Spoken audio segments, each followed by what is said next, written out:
Kia ora, Nihao, and hello. Welcome to the Chiwi Journal Podcast. I'm your host, Camellia Yang.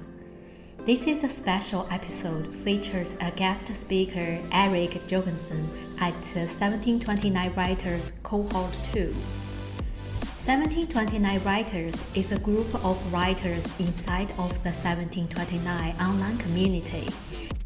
We explore issues related to the network state, seek truth, wealth, and health, and share our ideas and thoughts in public. It's a great pleasure to have Eric attend one of our weekly community calls and discuss his process of writing the Almanack of Naval Ravikant and the Almanack of Balaji Srinivasan, the framework of leverage and productizing oneself, followed by the Q&A session with the community members. I hope you enjoy the show. Thanks a lot for accepting this invitation, joining us today. Many of us know you as the author of the bestseller book, The Almanack of Naval Ravikant. But in fact, you have so many titles, such as investor, podcaster, writer, and sandwiches eater. I remember when I first subscribed to your newsletter, you asked people to share the best sandwiches you ever had. And I was in Manchester back then. So I sent you the most famous Northern England sandwiches. And you replied back. I think that's the beginning of our conversation about 2 years ago. And during these 2 years, you have done so many different things. I wonder how you will introduce yourself to someone you first met in life. And what are you currently working on? Yeah, I have done basically too many things for the last 2 years and struggled with that, and don't take my own advice on focusing. So I'm getting better at that. And now I basically introduce myself as a writer and investor. That is at least what I'm going to stick with for this. I make books and I invest in early stage tech startups. Cool. So can you walk us through the journey of writing the Almanack of Naval Ravikant? I know you have been following Naval for a decade, way before everybody knows him from his famous Twitter thread. So what's the whole story behind writing this book? Yeah, I mean, I first heard of Naval when I was probably 19 or 20, and someone was like, hey, if you want to understand the startup world in Silicon Valley, follow Naval and follow Paul Graham and read everything that they write, and they will steer you the right direction. So I had been following him since then. And that was, he was just blogging at Venture Hacks back then. So, nowhere near sort of the Naval scale that we know today. And I'd followed him for a long time. I'd learned a lot from him. And I was kind of between projects in 2017 or so, side projects. And I just tweeted out this sort of kernel of an idea, which was, after hearing Naval on the Farnham Street podcast, The Knowledge Project. And I was like, man, that episode was so good. I listened to it 3 times. There's a few things in there that just hit me. And I was like, oh my God, I want everyone in the world to access that piece of information, that unlock that just helps you really understand how the world works, or a new way to live. And, it's clear to me that podcasts and Twitter are both kind of these bizarre subcultures, not accessible to everybody or interesting to everybody. So I just sort of proposed the idea of putting this into a book and compiling some transcripts. And to my surprise, Naval retweeted that and said, happy to support and contribute whatever. But it was really just a half-assed kernel of an idea before he happened to see that tweet and retweet it. And that sort of, to me, took it. I was like, oh, now this is a real project, something that I want him to be proud of existing in the world, and for it to be high quality enough that he's that guy's not an idiot. So it was a really good forcing function for I will complete this project, I will make it excellent. And it took, it was also instant scope creep. I went from maybe I'll combine a few transcripts to I will make Port Charlie's Almanack for Naval. I will do the maximum amount possible. And there was actually an early version of the manuscript that was 600 pages. It was everything he ever said about anything in one place. And I gave it to some early sort of peer readers and reviewers, and they were like, you want me to read what? This is too much, man. So I trimmed it down a lot for what became like the final book, but everything else is still like available online and everything. But yeah, that was like just started the evolutionary process of a few years of work that eventually became that book. So before, when you start to write that book, did you have the estimate time? Like probably it will take me 6 months to write, but eventually it takes like years of working. Yeah, I definitely thought it would be like I thought it would be a short project because I thought it would be a small project. And then when Naval was like, "Yeah, let's do it. I'll give you everything you need," and I was like, went and found a bunch of sources. I was like, "Oh, there's 100 sources here. It's like 1,000,000 words plus this whole Twitter archive. This is going to take me years to do it right." And I was like, it's more important to do it right than to do it in 3 months. I was just like totally off on what I thought this thing was. So yeah, I just sort of, I think like the craftsmanship won out over speed. And so I was like antsy to publish it, but I was more anxious that it be excellent. I was like, if it takes 3 years to make it perfect, then I'll just wait. And it was hard because he kept publishing new stuff, so exactly. like 2 years into the work, he goes on Rogan and I'm like, oh my God, there's a bunch of new content. I have to like sort through and sort of weave into everything else that is happening. But yeah, it sort of worked out perfectly. And I'm, proud of where it ended up. And I'm glad I didn't overly rush it for a book specifically. I've had the opposite approach with blogs that I've run, where it's like, you just ship it every week, no matter how good it is, because you got to ship. But the books are sort of a different game. Exactly. Yeah. So how do you overcome the obstacles? Have you ever encountered writer's block? Because there's so many materials you can use, but still, when you put it together, how is the process look like? Yeah. Something that I've found that I thought was an interesting lesson that I didn't anticipate is that there's like two kinds of stuck. There's stuck that is just like, oh, this part sucks and I just need to slog through it. And there's stuck where you need the dust to settle and you need to see your work with clear eyes, and no amount of activity makes that happen faster, and you just need to put it down and go do something else. Like learning sort of when you're like, I need to power through, and when you're like, I need to take 2 weeks off is a really helpful sort of thing, because seeing it with fresh eyes really changes. It makes it easier to pick back up and do different things or edit differently. Or just be honest with yourself. Like separating your like editing self from your writing self is sometimes really hard. And the only way to do it is, give it some time so that you're not punishing yourself for the work that you just did. True. So how often do you need to chat with Naval to get his approval, or you have the total freedom to do whatever you want? Naval was, he was very like hands off. So every like, I don't know, 3 to 6 months, I would send him an update and just be like, hey, here's where the status is. But we never talked live. It was all like email or Twitter DMs. And I think his, knowing him and his high leverage mode, he was kind of like, do whatever you want while costing me the least amount of time and effort, and not like, as long as it's like done in good faith. And so I was kind of like, okay. He never said that. I was just like, I understood enough. I was studying the dude for 3 years. So I was like, I think I know what you want out of this relationship. So let me like try to provide that for you. Balaji, the book that I'm working on now, is very different. Balaji is like, I am invested in making this successful. Like, tell me what you need. I'm happy to like fill stuff in. We can. So 2 weeks ago, we spent probably 6 or 8 hours on Zoom, like filling in the gaps and expanding ideas and basically conducting my own like somewhat off the record interview so that I can fold that stuff into the book, which is just different than, Naval and I. One, we've been through it. Two, Balaji reached out after the Naval book and said like, I feel like this would be really helpful for people, for me too. I was like, yeah, bro, you need an editor. So like we're like compiling some of these and filtering down to some of the, like, what I think are the most timeless and universally applicable ideas. So sort of in the same way, Naval has said a lot of stuff and a lot of interesting things, about the blockchain or the future of education or investing or building startups.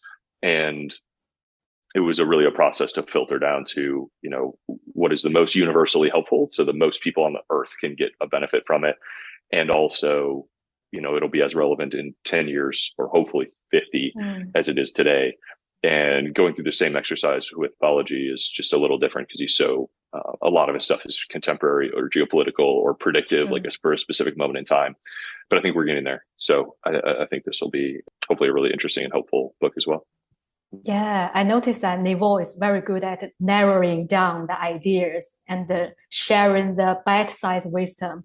However, Yeah, Balaji is the total almost the opposite. opposite. Yeah. Yeah, Yeah. he enjoys expanding his ideas and focus on Yeah. seeking the fundamental truth and building the future. Because his content is very contemporary and maybe the future leading-ish. But how do you like define the topic? For example, he says something, but by the time you finish the book, it turns to be wrong or something Yeah. changes. Yeah. So how do you overcome this kind of challenge? Yeah, I try to filter for those ideas that don't change and that are always going to be useful or interesting to Mm. people. So I found the process that I took is with both of these books is starting with basically their entire Twitter export.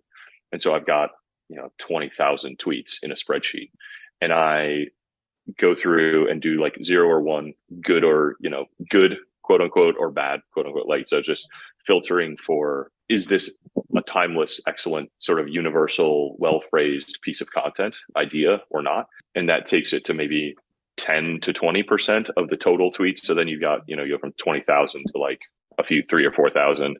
And then I go through and categorize all those tweets. And so I'm like, oh, that one's about technology. That one's about the blockchain. That one's about this. That's about it. And so I end up with these kind of like buckets of ideas that he has. And there's a lot of things that are like, trying to come up with an example, like a bunch are geopolitical, and like all the geopolitical stuff pretty much is contemporary. And so there's not a lot of that in there, but there's a little bit about like how he thinks about geopolitics or like the long arc of it. But there's a lot of stuff about, that's where the main themes. And so you're like, oh, there's like hundreds and hundreds of tweets about technology, hundreds and hundreds of tweets about truth, hundreds and hundreds of tweets about, hiring, or like just like figuring out sort of what are the themes that he keeps returning to. And then those become a little bit the big buckets, and sometimes they mash together and sometimes they Mm. separate, and then you kind of sort of move that into an outline and pull stuff from the longer prose into the bigger picture. And that's sort of how the themes emerge, and you try to pick the themes that you think are evergreen and universal and that you want to put forth and that you think are true to Balaji's sort of core message. And so those are both like truth and technology both kind of jumped out to me early. And then it was the process of like finding, I don't know if he ever said there are 4 kinds of truth. Here are the 4 types. Like, here we go. But like in the book, there are, those are organized into 4 chapters where it's like Mm. scientific truth, political truth, economic truth, and cryptographic truth. Grouping those together, finding the right sort of supporting pieces to make each of those ideas clear, and then just like threading, I think of this like a jigsaw puzzle, really. Like, part Mm. of it is collecting pieces, part of it is sorting the pieces, part of it is finding like the edges where they fit together. And those are kind of different types of work, but that is like how it feels to kind of be in there doing that work. I guess that's how editing is, though I never have been trained to do editing, and I don't Mm. know how it go. I just kind of feel like I just picked up a bunch of puzzle pieces and started trying to like develop the judgment to make something great. When you like, I think I tweeted one time, like, if you have enough skin in the game, everyone's a perfectionist. Yeah. And like, I just have a high bar for making sure that all those pieces really fit together. And I know that like once we package and publish this thing, it's going to live on in its current form forever and be hard to change. So we may as well take the time to get it right now. And especially the second time, like working on the Naval book, I had no idea how far it would go or how many people would read it or like if anybody Mm. would give a shit. So I am even like, I was very motivated by like make something that Naval is proud of. And now I'm kind of like, oh shit, millions of people are going to probably read this Yeah. over time. Like, I can have an enormous impact if I do this right. So like, I'm going to do it right. And these are ideas that I deeply believe in. I want people to understand the power of technology to solve problems and create abundance. And I deeply want to evangelize those ideas. And I want people to be able to think independently, determine and develop their own truth, see through the various bullshits that are being peddled intentionally or unintentionally, and feel agency over, how they can contribute to creating a brighter future. And those are kind of the themes of this book. Yeah, good point. So I wonder, how's your life changed before publishing Niveau's book? Because I know Mm, it turns out to be a very big book. Even in China, there's like millions of people who recommend that book. It's very yeah. interesting. So how's your life changed after writing that? I get a lot more emails, for better or worse. It's a little harder to focus on the next Oh. book. It's just a different mix of distractions. Like I still had a job when I wrote the Almanack and Naval, and this Mm. like that has set me up to be able to kind of like work on my own stuff full time and given me the it covers enough of my costs to be able to start investing, like start a fund instead of just invest my own money. It sets me up to work on this next book a little bit faster and more intensely than I was able to before, just kind of nights and weekends. It is helpful there. It is also like mediumly distracting in that you also have all of the work, you handle the translations, Mm. various requests, podcast interviews, Yeah. speaking events, just kind of good karma stuff like Mm. that, where you're like, let me, let me help and give back and contribute to all the people who are kind of helping to make this thing successful. So yeah, it's a different mix, but it's a really feels really good to have a like. There's definitely a little bit of a change in when you have one specific clear like thing that you have done that you are known for. People will like it's almost like a key. Like you will get introduced as like, oh, this is Eric. Like he wrote this book that you have Yeah. probably heard of, and people are kind of like, oh, okay, like I will entertain this conversation, or I will respond to this email, or let you invest in the company, or sort of whatever it is. So I think something that I'd had that in small doses before of like I had written a blog that had done moderately well, but the company that I worked at ended up selling for not a good outcome. And so like that was never really like a big credibility indicator. So having like I underestimated the impact on sort of the opportunities that come or the Mm. conversations that you can have when there's like one clear sort of piece of work that you have that is credible unto itself, that people are like, oh, that was really good, I'm gonna listen to you for at least a minute or two. Yeah.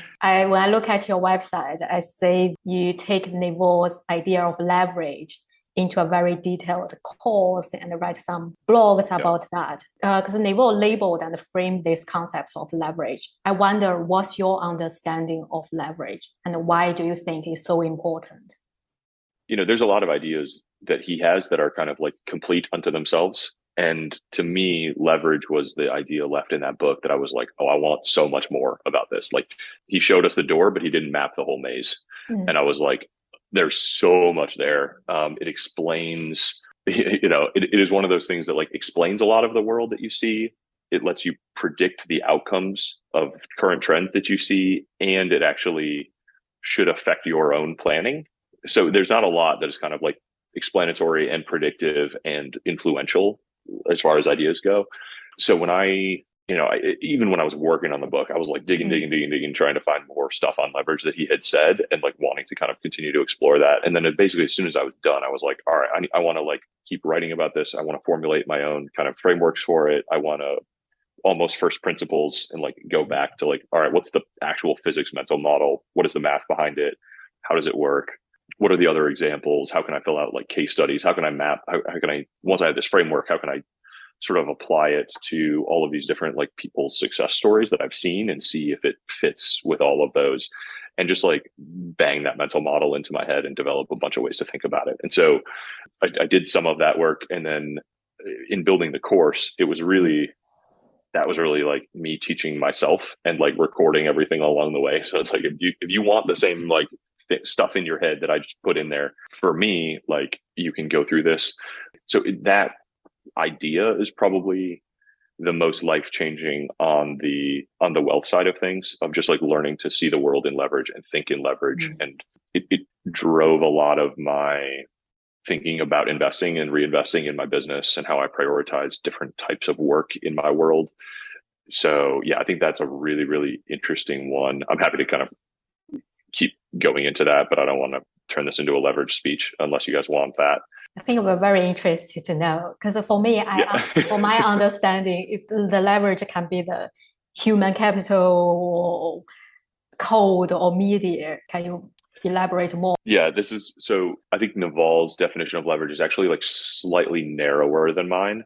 So I really tried to like step all the way back. And so to me, leverage is a model that is like, it is very similar to compounding, and it like sits Mm. right next to it in my head, my lattice work. So it is like based in math. It is one of those things that is like quite counterintuitive and seems impossible when you like do the math. You're like, I should not be able to lift £100,000 under any circumstances. Like I should not be able to earn $1 million a year under any circumstances. Like that seems impossible and unfair and basically against the laws of physics. But in the same way that compounding gets like mind-bogglingly big at the end of the exponential or at the end of the sort of chart, leverage is the same way. And if I can deadlift like 300 pounds with a 10-foot lever or 16-foot lever. I think I can lift like 2,000 pounds, which is more than the heaviest deadlifters in the world who have ever lived. But with like a 300-foot long lever, I can lift 10,000 pounds or 50,000 pounds. Like it gets insane very quickly. And so to me, the four buckets of leverage then are tools, which Naval tends to omit completely, product, which I'm happy to distinguish in a second. That is, to me, that is like a product of your mind. So a tool is like something like an axe. A product might be a map to where the trees are, like so that other people can do something that only you can do currently. So a product is like capturing something that is in your head that only you know. That can be through writing, that can be through an algorithm, that can be through media. So to me, media and code and even like directions or standard operating procedures or whatever, all of those are sort of like subsets of a product. And then there's people, which is relatively self-explanatory, although broader than his examples usually show. And then there's capital, which is like a little bit the loop back to the rest of them, but it's also important in its own right. And it's also tends to be broader than people think. My favorite example of that, so I interviewed Nick Huber, who started a self-storage business. And like his very first, we did a very leverage focused interview. And I tried to like walk him through in my framework, which he had never heard before, all of the stuff all of the big leaps of progress in his career came from like reinvesting in specific pieces of leverage. And he got his start when he was in school still, and he had paid for a 12-month lease, but he in his dorm room or apartment or whatever, and he only needed 9 months of it. And so he had prepaid 3 months of an empty room. Mm-hmm. And he's like, well, I don't want to waste it. I will use my leftover print credits from my college library, and I will put up flyers, and I will lease out the space of this room that I have already prepaid as storage. And I was like, oh, that is an unconventional use of capital leverage. Like you have already invested that money in this thing that's no longer recognizable as like a bank balance. Like you would never say that's cash. It's sunk cost from one perspective, but it's also an opportunity, like a capital opportunity to sell that and turn it into cash and then reinvest that into whatever comes next. So I thought that was, all of those are a little bit broader than you hear at first. When you hear people, you're like people leverage, you're like, oh, I have to hire somebody. But also like Fiverr is people leverage. Also followers on Twitter are people leverage. There's sort of fans, like voluntary and involuntary. There's agencies. There's part-time. There's like ladders sort of up from small, low risk, low cost ways to use each of these types. And you sort of layer on complexity and cost. And as you like prove that it's like a video game. Like as you use each little lever well, they stack up and enable you to like purchase and apply the next lever and the next lever and the next lever. And if you drastically simplify a business, like logging is the example I use a lot of, like if you're just a guy standing in the woods, you can collect sticks until and like barely make a subsistence in existence until you can afford an axe. With an axe, all of a sudden you can chop down like 2 trees an hour. When you save up enough and invest in a chainsaw, you can drop 10 trees an hour. You save up enough and invest in a tractor and a helper. Now you can do 20 trees an hour. And then you sort of continually compound leverage and increasing like complexity, cost, and skill, frankly, because you need to know what you're doing with it. If you just went out there with a tractor, but you hadn't learned the lessons that you learned all the way up through the other pieces of leverage, you can lose more faster by applying more leverage if you don't if you don't know what's going on before that. Yeah, true. I forgot who said that compounding is the world wonder, like eighth world wonder. And Warren Buffett in his 60s, he makes more because he never stopped the compounding trend. Yeah, so it's super interesting idea. Yeah, he has had basically 2+ entire careers. I mean, you could see Warren Buffett as starting his career when he was like 9 years old and doing it until he's 90. Like that's longer than most people work. And if he would have retired at 55 or 60, like he could have financially, like nobody would have ever heard of him. He would have been a totally like above average but unremarkable sort of investor. And I think leverage is similar, right? Like people who look at the world or the outcomes and say like, oh, that's unfair. That person shouldn't have that much or shouldn't have achieved that, or don't understand why, like, Joe Rogan is making so much money or Oprah or whatever. It's like, you're missing the leverage. Like, they have accumulated and wisely reinvested in longer and longer levers over and over and over and over again. And the only reason they have those resources to reinvest is because we all collectively like voted with our attention or resources or whatever for them the previous sort of cycle. And then they got that, and then they reinvested and they reinvested. So yeah, I think it's a really interesting sort of way to see the world and see and understand how some people can get so much done, right? Like I always like to say there's one name on the front of the book, but if you go to the back, there's 50. And like Ray Dalio is a great example of this. Like, you're like, how does Ray Dalio do so much? Like, he's writing a book, he's a philanthropist, he's running a fund, he's like, and you go to the back of the book and he's like, I'd like to thank my personal staff of 12 and my wife's personal staff of 8, and my company, is like, oh my God, you've got like a corporation working for literally just you, not even counting the company that you actually started.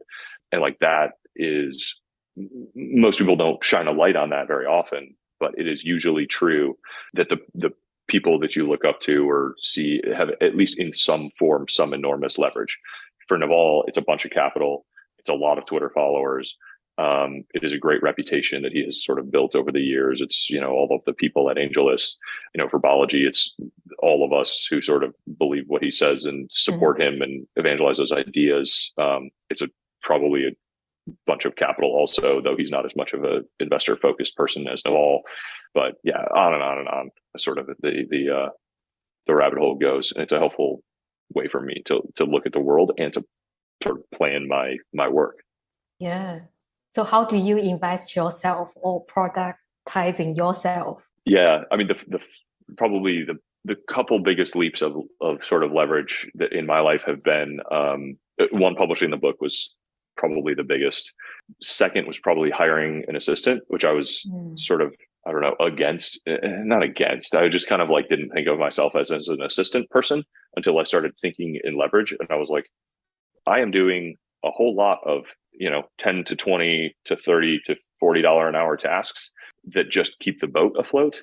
But I also have all of this like $1,000 an hour work that I need to be doing to like do the next book or make the next investments or meet with entrepreneurs or raise more money or whatever.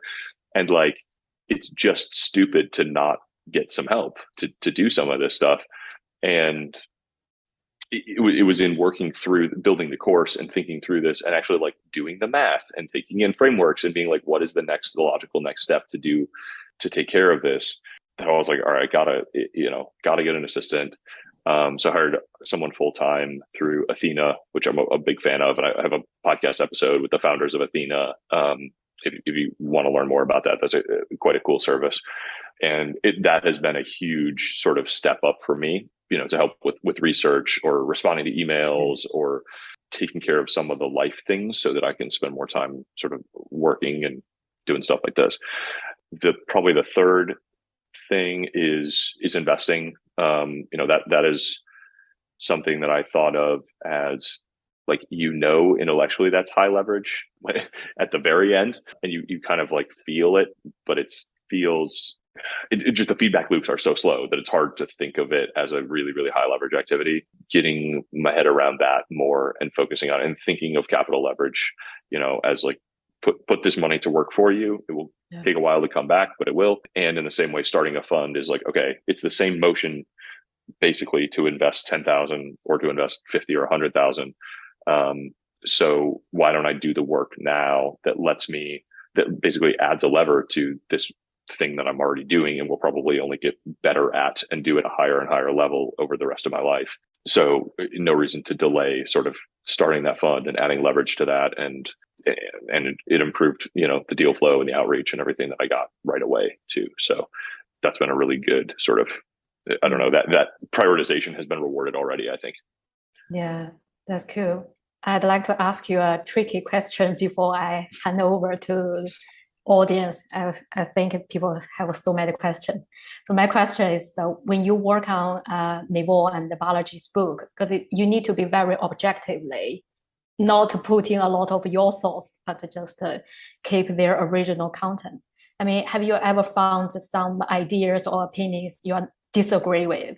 Yeah, oh yeah. More more with Balaji actually than with Naval. But yeah, it's an interesting thing, and it is not hard. I have like a lot of, I don't know, reverence for these ideas, and so it's a little bit tricky. The hard part is to say like, is to distinguish between, oh, that's not interesting, or I disagree with it. And so if it's not interesting, I don't have a problem removing it.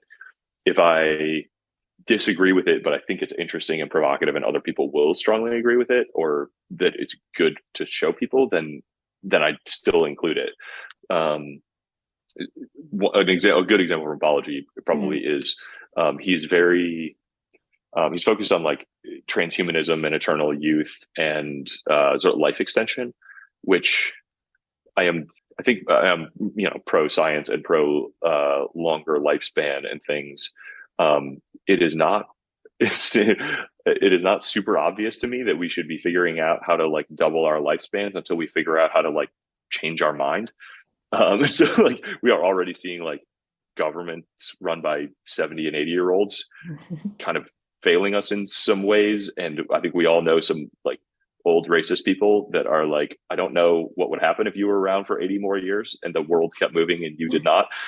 So like, I'm confident that will work out. I don't know. Like I would love, there's I think it's in the Dark Forest book in the Three Body Problem series. There's something called like the mental seal, which is like this really cool, like you can do a voluntary procedure on your brain where it basically makes you perfectly believe something. Like it removes all doubt about like something that you want, whether that's like patriotism or your religion or, love of your spouse or whatever. And I was like, we need the opposite of that before we solve it for like immortality, or we are fucked. So I was like, I don't know that that's obviously an objectively good idea, as he does, but I think it's really interesting and fun and to think about and talk about. Naval's ideas on happiness, I'm also like, I think there's a philosophical approach and I think there's a practical inner approach that he has that's interesting. And I think there's a practical, like interpersonal approach that he does not really talk about at all. Like there's some really good research that says that your relationships are a much better predictor of happiness than anything else in your life. Like for a man, a relationship with his mother, if it's high quality, is like one of the biggest correlates with happiness. And another, some like very long-term Harvard study said like quality of your like 5 core relationships or something is the biggest predictor of happiness in your life. And on the one hand, there's ancient wisdom and those are very recent studies. So I think that's meaningful, or potentially like outweighed. But I think there's something about the kind of like lonely sage in a mountain cave type of happiness that is just like not quite suitable for everybody, or like incomplete as attractive as it is.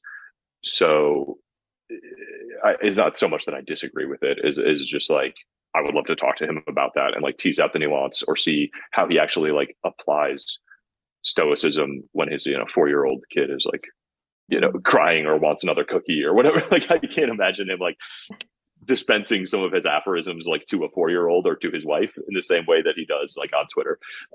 So I'm curious about, I guess, some of the applications, but that's not a disagreement so much. Cool. Thank you so much. So where can people learn more about your work, follow your Twitter and newsletter? Yeah, ejorgenson.com. I can put this in the chat, is like that is the links to everything that I do, from Twitter to podcast to some blog, some like inconsistent blogging, but that links to the books and the fund if you want. So yeah, and I don't know, whatever is interesting to you there, it's kind of all starts there. Great. Yeah. Okay. If anyone here have a question, please feel free to unmute yourself or put your question in the chat. Hey Eric, thanks so much for coming on. This is really interesting. I'm curious, as someone who has spent a lot of time studying these people, Naval and Balaji, are there things about them, maybe sort of upstream, that are really core to who they are and how they operate that people don't know about from just following them on Twitter or reading their things that you have sort of discerned with your work? Yeah, I think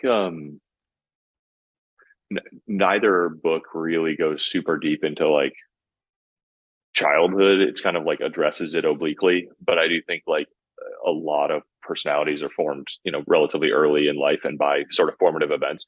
And those are, since these aren't biographies, I feel like I really try to focus on like applicable ideas, but I think there are definitely like biographical details about them that are either very quickly passed over or not in there that I think are really interesting, as you say, upstream pieces. So like, Naval, it talked about like he grew up with his brother. He had a mom who loved him a lot, but a family that was kind of challenged, and like they had a little bit of a hard scrabble sort of upbringing. And so I think I think that he has a core of love, but also was very like felt removed, and sort of like as an immigrant child is very like, let me study how this works and figure out how to work the system, and like that shows a little bit in him. I think Balaji had probably a more economically improved, but a similar sort of like immigrant kid, sort of challenged in the schoolyard. So I think he learned to like be a fighter and like be a little scrappier and more independent. Almost, I don't know. I think he just like expects a fight, and I don't think he cares nearly as much about like his inner peace or like attending. Naval had a really rough sort of like first 10-year career where he was like cheated by his VCs and founders, and so like became very sort of disillusioned with the existing sort of core of like VC and startup land, which is I think is what led him to start AngelList, and start it with like piss and vinegar. So like that's an interesting one. Yeah, I think like they don't talk about it much because it's probably not that much fun for a person to like draw like, hey, let me talk about this super shitty thing I went through and then like how it motivated my life. But like if you do the digging, you can usually find and at least draw rough correlations between like interesting or perhaps shitty life experiences and like how that manifested in sort of how that seed sort of grew into some accomplishment later on. And I hope people write, biographies of them later. Like, I think that would also be a really interesting approach. I don't know that either of them would be like, yeah, great, let's do that. But it's certainly doable. And there's plenty of like unauthorized biographies in the world of people all the time. So it is doable. But I think that's an interesting question and something to pursue. Certainly on the media side, when you see that recommended reading, you can see a lot of their influences. And it's interesting to sort of like see who their favorite authors are and then read what is like upstream of them in a media and influence sense. Awesome. Thank you. It's pretty cool to talk to a fire cat. I've never done that before. As you know, Balaji is really big on pseudonymity, so I really try to lean into that. I was going to say, you got a pretty big vocabulary for a Pokemon. Reading this question in the chat, when you're working on such long-term projects, how do you think about setting short-term goals and accountability and getting things published? That's a good question. I have developed sort of in the course, I do these like, one of the frameworks we use is a leverage map. And so I do a leverage map every quarter and just kind of like personally chart what my leverage is, like what I've got working for me, whether that's, products or capital or people or tools, sort of at work. And so every quarter I sort of check in on that. Very long term, I have like, I don't know, a little bit of a like life vision that is more about direction than any particular achievement. But I know I want to like do this kind of work with these kind of people with this kind of flexibility. And I want to kind of like pick leverage things that help me move in that direction. The more tactical planning stuff, every month, I follow this guy, Sebastian Marshall, who runs ultralworking, which is like a kind of opinionated specific. Does anybody else do ultralworking or heard of it or read any of his stuff? He's a little bit of a nut, but it's like kind of perfect for this sort of thing. I'm going to have him on the podcast soon too. So he's got like a monthly, I think it's a free monthly planning framework that is like a spreadsheet, and it just kind of takes you through like what happened last month. What are your biggest opportunities? What are you worried about? What are your obstacles? What are the like buckets of life that you're trying to work on, and just helps you like triage like a month's worth of work and prioritize it. So I do that every month, and then like basically every day I just sit down and like do a 1, 2, 3 or one big thing and a few little things that I do in Notion. So that is kind of enough, like big to small for me. But some of it is, it's tricky with a thing like a book, because sometimes it's obvious that you're like, all right, for a month, I'm just going to be like editing transcripts or like combining these things. And it's also actually also ultra working that lets you do like work cycles. And so when you're working by yourself, sometimes it's just like easy to feel like you worked all day and not actually get anything done. And so they kind of let you say like, I'm going to schedule a 4-hour like work cycle, 30 minutes on, 10 minutes off, and just like blow through that. And so sometimes I set my to-do list as like, do 6 cycles of work like today, or 0 tomorrow, or whatever. So, and sometimes the work is just figuring out what work comes next. Like, especially with a book, you're like, I'm going to work on the book. And then you like start writing or whatever, and find out you're like, actually, like I need to be starting over at the beginning, or like rereading it or whatever. And so sometimes you just kind of like start working if it's feeling like you're like, I'm doing the wrong kind of work right now. I need to like step back or reprioritize or whatever. And that's just like part of the maze, I think. Yeah, I'll jump in with another question. Eric, thanks so much for taking the time. This was awesome. So I was wondering if you could dive into your investing strategy at all, and what are some of the companies that you look at, and what are some of your criteria? And yeah, I'd love to hear a little bit more about that. Sure, yeah. So our fund, we do a rolling fund. I've got 2 other partners in it, who are both friends of mine and experienced angel investors, Al and Bo. We are all kind of like, I don't know, founder operators who have been angel investing. And this is kind of like a slightly scaled up and professionalized version of that. So our process, we have a very broad thesis. Like there's almost no technology or industry or market that we wouldn't invest in if we felt like we found the right founders and something could get big enough. I don't know, criteria or something. Like it almost always comes from our network or one degree of our network. It is especially with like being a smaller fund, not having any staff. Like we don't have, and doing other projects. Like we are not like Sequoia, in that we're like, oh, okay, like let's go do all the due diligence and like dispatch all the associates to like go check everything out.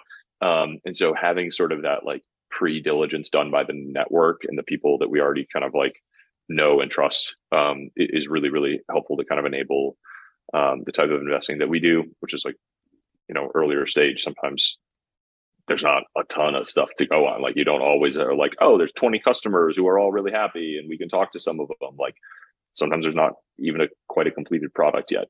So often starts in the network.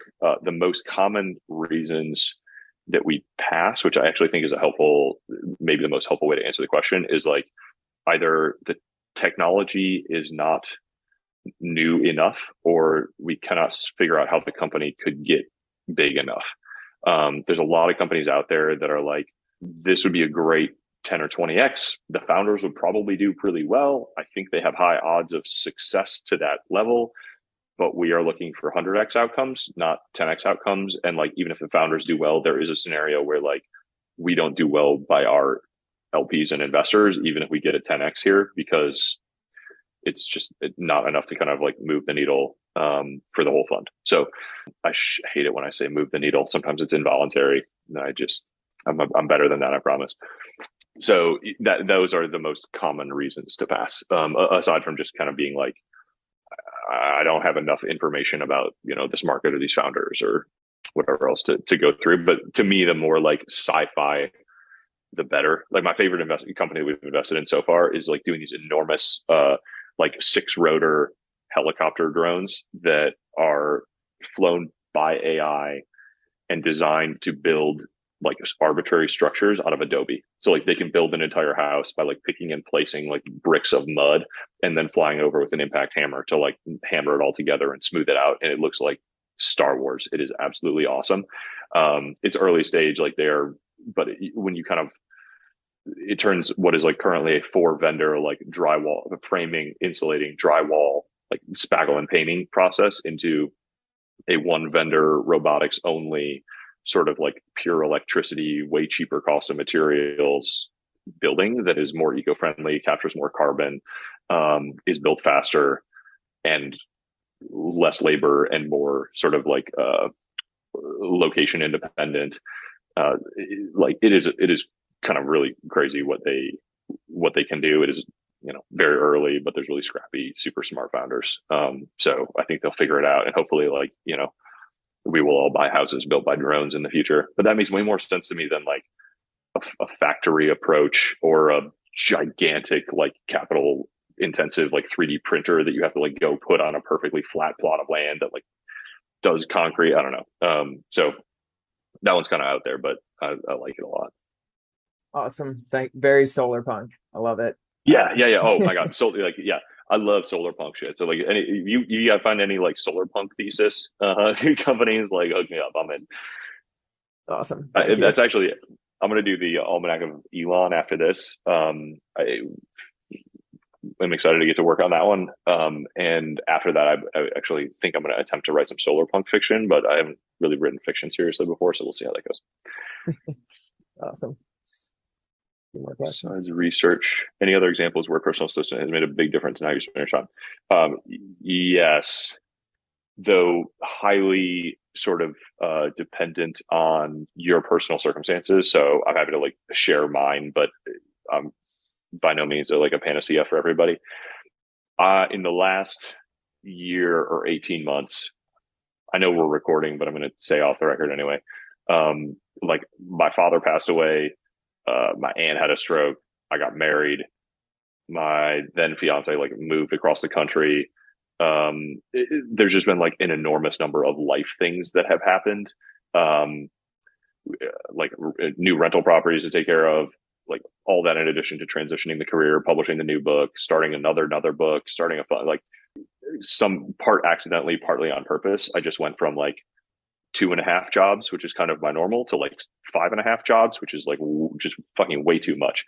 And so he was really, really helpful in some of those things where it's like, hey, we need to replace a window at a rental house. Can you go get me some quotes? Like, find the companies, call them, tell them the thing, give me the quotes. And like, that is 3 or 4 hours of very annoying work that like he can just go do for me, and then I can make the decision. We started through Athena. Actually, they have somebody there who is using their EA to run their whole like kitchen and grocery process. So they like pick a few recipes they want to make that week, and then they're like staples, and they just give that to their assistants. Their assistant does all of the like grocery shopping through Instacart, and the groceries are just like delivered twice a week. After like a short conversation, like that was pretty cool. A ton of help in like planning travel and honeymoon. Like we're doing a honeymoon, and so like there's research for the book, there's research for life, there's it's helpful writing sometimes too. Like Athena has a pretty cool voice app, so I can just like pull up a voice thing and be like, hey, Fabian asked a great question, I'd love to send him this book, do you mind like drafting an email that says this and this? Or hey, I'm going to talk for 5 minutes, will you turn this into a very rough draft of a blog post, and then like share the Google Doc with me, and I'll go through and edit later. So there's just it could be a long list. For me, the podcast literally would not get published without him. I record and then I say, hey, I'm good. And like a combination of Ivan is my EA, and Johnny, who's the podcast editor, like basically take everything from there. And I go from completed conversation to published episode with like just a quick review of like the show notes and the email. So like the podcast would be impossible without him. And I just wouldn't have even attempted including it in my life. And a bunch of good stuff has come from the podcast. Like in some ways that has enabled the fund. In some ways it's enabled like conversations with authors that I really liked. It might have an impact on like how well the book does in the future. Like it might become a business unto itself, though it is currently roughly break even. So like stuff like that. When I was and I still am in the mindset of like, compounding leverage. It's like I'm not going to have less of those like $10 to $20 an hour things that simply must get done to enable the other stuff. Like this is the right move, and it absolutely has been for me. There's a bunch of other ways to do it. You don't have to go like sort of full-time dedicated, but for me that was, I think, the right choice. Awesome. Thanks, Eric. Thanks for sharing that. Yeah. That's super helpful. Any follow-up questions on that? Well, I do have one. How long have you been with this Ivan assistant? Like, it's been like a lot of months. Like, did it take a bunch of time to train him, like to work well with you and like what you need, things like that? And like, how would you also feel about like the private stuff that you're sharing with him? All those details, like, Yeah, we just had our 1 year anniversary. It's very exciting. So we've been going about a year. So Athena, what I like about it, they I think they had like 8,000 applications like per week for a while. So like, and they hire 50 or something. So like very, very high bar for who they hire. And then they train them on like how to be an EA for at least 3 or 4 weeks. And then they asked me like what tools I use. I'm like, all right, I use Google Docs, I use Notion, I use Airtable, and they're like, all right, cool. We'll do another like week or two of just like training him on these tools. And then at the same time, they're training me on like, you must use 1Password, you must use this, and like getting me set up and like sort of prepared to hand over some of the control and some of the playbooks. And then they introduce us and sort of merge us together and then like guide both. They like train him to onboard me and like prepare me to actually like sort of share the reins. We do a fair bit of this in the podcast. So totally, if you're at all considering it, like I recommend listening to that. It is a little difficult at first to like, I'm from the Midwest in the US. That is very like, we are a very like self-sufficient, sort of like independent, I can do it all myself kind of culture. And it was very difficult for me to like delegate, feel like I can like assign work. And he's like, so we went through a lot of that. And he's like, you like, give me work. Like I work for you. I want to feel useful. I want to do hard stuff. I want to be like maximum impact for you. So like, don't be afraid to challenge me. And so we worked through like handing off bigger and bigger and bigger stuff, to the point now where I can, pretty large scale projects. I'm like, hey, migrate my blog from, Medium to Squarespace. I don't know how to do it. I expect you to go learn. And he's like, okay, cool. I got you. So like that was an early project that we did. And starting with a big project like that, I think really helped, because he always had something to work on. I didn't have to like think really hard about what to assign him every day or every week. But yeah, Athena does quite a good job with that. And there's a bunch of other services out there. Some do part-time, some do just matching, but he's got like a community now. So like he's part of a cohort that got hired together. There's hundreds of EAs that all sort of know each other. And so like, he's got a work social life outside of me and friends and managers, and like sort of a feedback loop where like, I tell his coach will email me every once in a while and be like, how are we doing? What's the feedback? What do I need to teach him? So like that, all that kind of stuff is really, very cool. Nice. I want to do a quick time check. We're 4 minutes past the hour. I want to respect Eric's time. And so I'm sure there's a couple other questions, but should we cut it now for you, Eric? Or are you down to take one or two? I'm okay. Yeah, I'm okay for another little while if anybody else wants to like hang out. Okay. Maybe we'll go to the 15. As long as the host is okay keeping the Zoom open. Yeah, sure. Okay. I think Vibe had unmuted earlier. Yeah, it's Vib. Yeah, it's Vib. The only pronunciation I didn't guess. It's all good. That's not my real name. That's 1/3 of my name. The real one is too long for people to get right, so it's Vib. Vibe Master. Curious. Yeah, exactly. It's 3/4 of Vibe. That's how I introduce myself.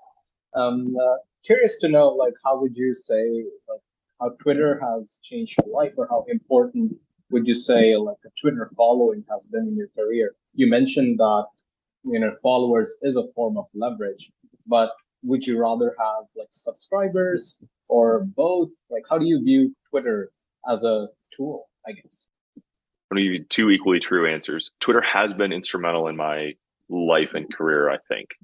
I got on Twitter in 2008 or 9, maybe, and have like very kind of slowly built the following over a long period of time. I have been able to meet and, travel and get to know amazing people through it. It was a little bit of early sort of like proof of work, proof of not an idiot, proof of interested in the same stuff that you are. And some of my closest friends now I have met through Twitter.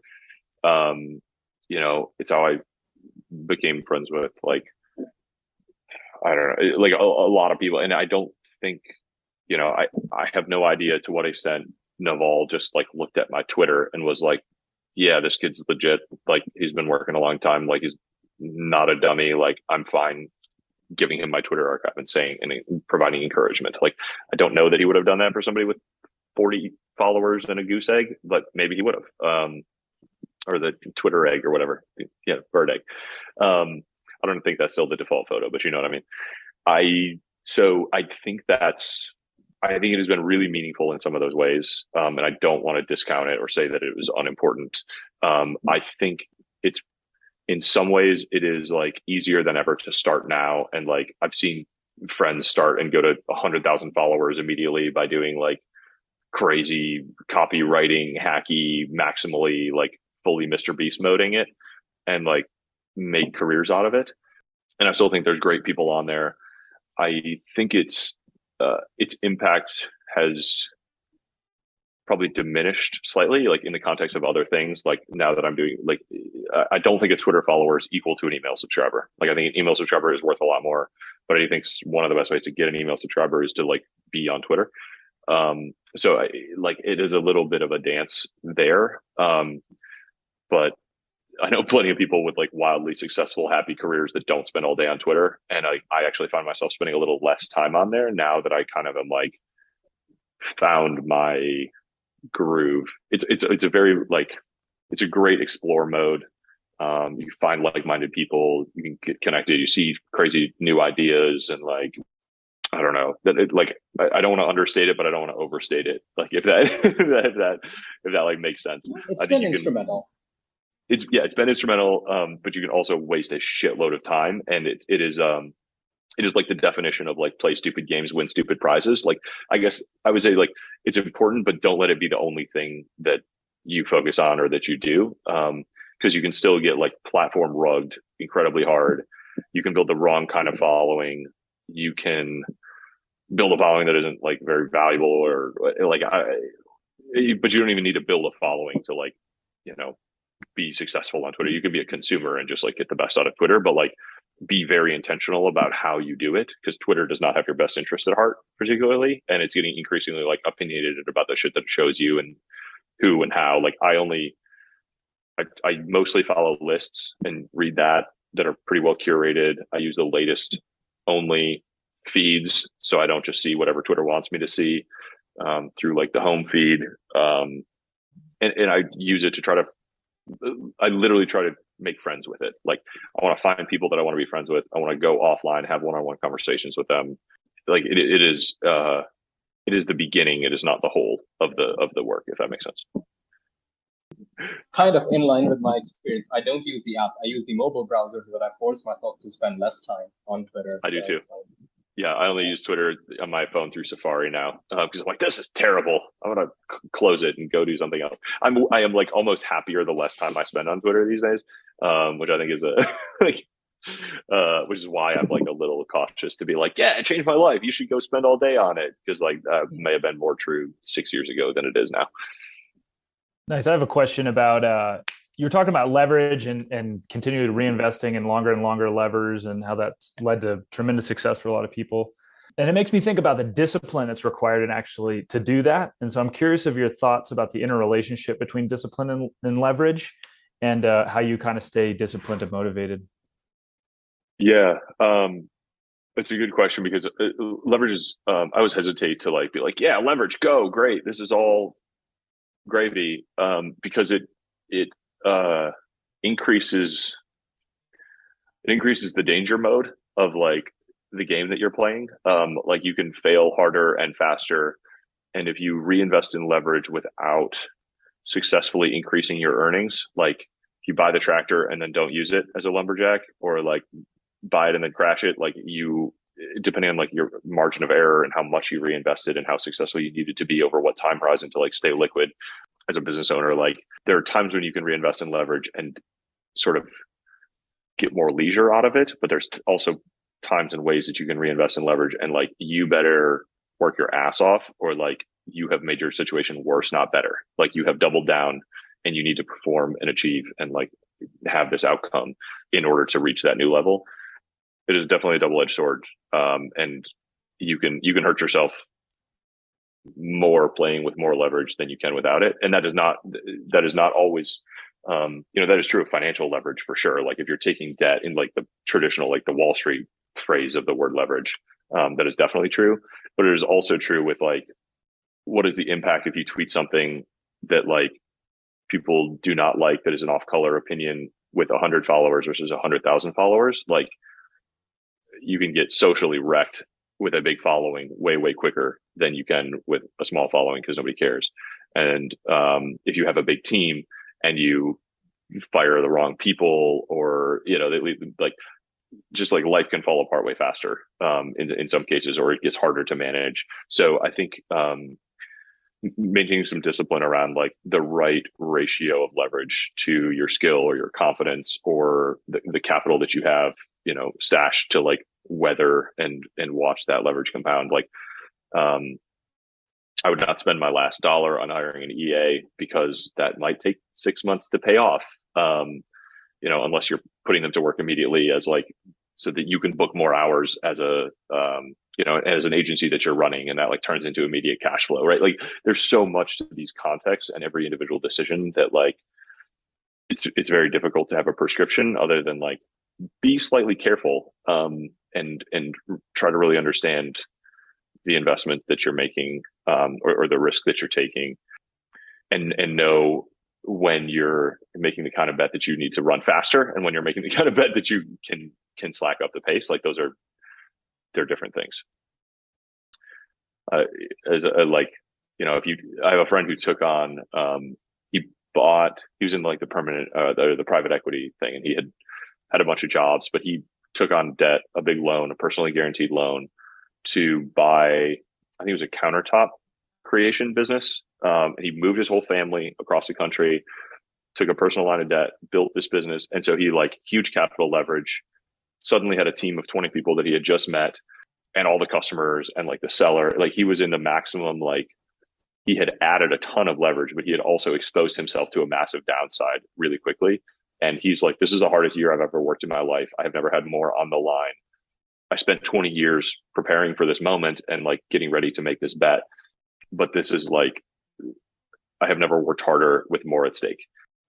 That's a little different than, I worked really hard for a few months to like get into an angel investment that you're like, okay, the founders are taking this money and running with it. I would work hard to save the money and to put it in, but like now I'm fine. Or I published this, I created this course. I worked really hard to sell it. Now I sold this course and now I have all this capital, and like, okay, now I can take a step back and like figure out how to apply this capital to the next thing, but I'm not like having to sprint to keep alive the leverage that I just invested. Like I'm at a point where I can stop. So yeah, that's, I don't know, is the best answer I have for that question. I think, does that speak to the thing that you were hoping to hear? Okay. It does. Well, we're at the 15 mark, so I don't want to keep you too much longer, but I'll give you just like kind of a hyphenated thing. Part of that question is just like, I'm curious from the tactical perspective, just like, how do you stay motivated? Because when you identify what the high leverage action is, then you have to actually, take it on. You have to, in a disciplined manner,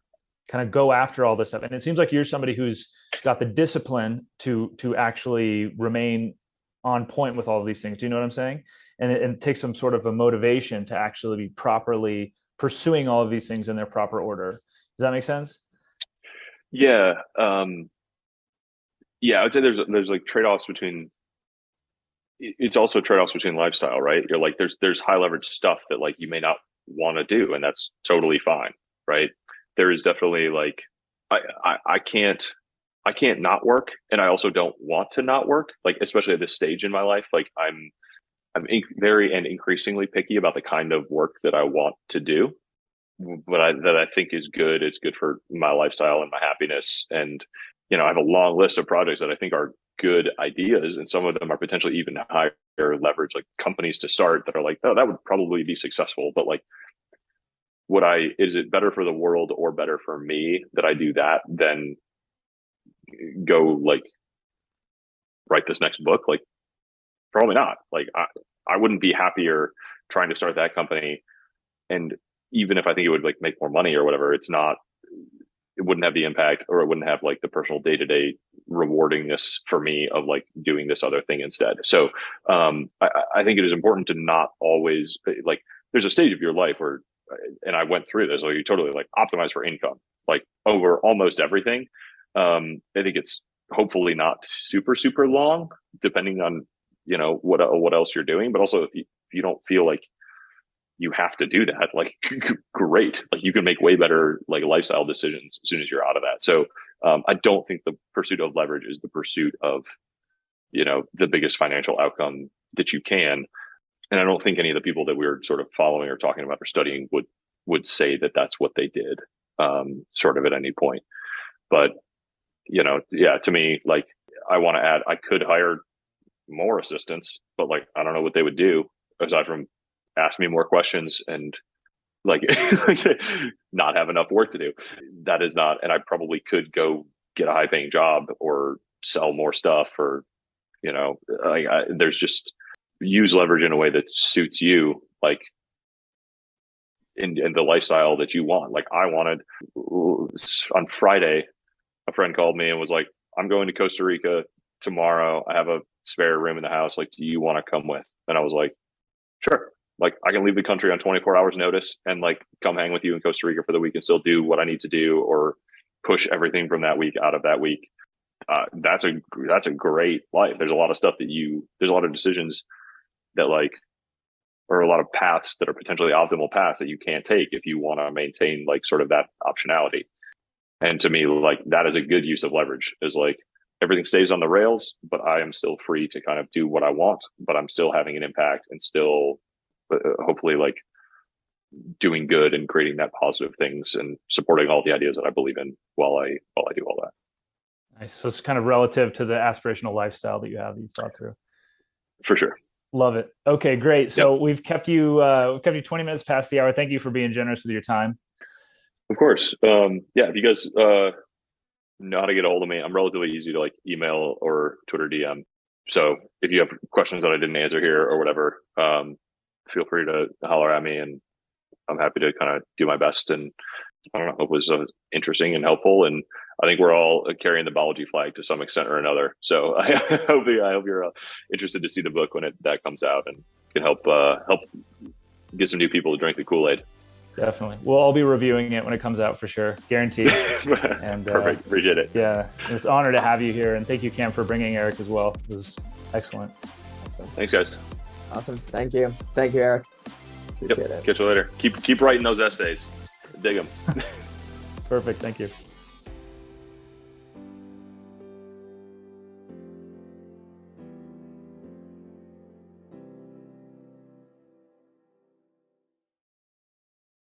Kia ora, Nihao, and hello. Welcome to the Chiwi Journal Podcast. I'm your host, Camellia Yang.